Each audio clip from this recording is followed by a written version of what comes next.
A sentenza do Tribunal Supremo sobre Ence é boa nova para os seus traballadores, pero tamén para Pontevedra. Así o considera o presidente da Xunta de Galicia. Moitos anos en moitísima incertidume, moitos anos que agora vendo o pronunciamento claro, creo, por lo que vamos coñecendo do Tribunal Supremo, pois non tiñan por que ter pasado por esta situación. Alfonso Rueda agarda que o pronunciamento do Tribunal Supremo avalando a prórroga garanta agora o futuro do seu persoal. Ademais, o presidente autonómico pide ao Concello de Pontevedra que non continúe a batalla contra a pasteira. E pediremos ás outras administracións que, por suposto, se teñen pensado facer algún tipo de acoso, que non o fagan, se pronunciaron os xuíces.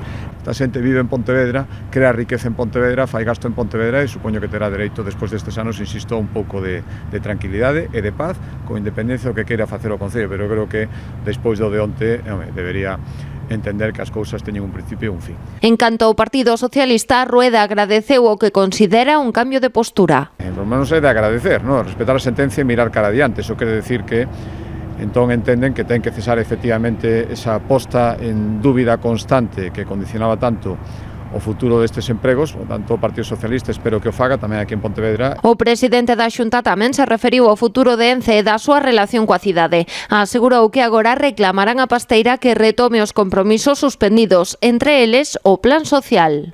Ten que entregar a todas esas entidades, asociacións deportivas, clubes que o estaban recibindo, que estaba suspendido hasta que se coñecera a sentencia, os compromisos tamén coa Xunta de Galicia e, en definitiva, seguir actuando para que ese compromiso medioambiental que ten e que estaba cumprindo, que o siga cumprindo ata o final.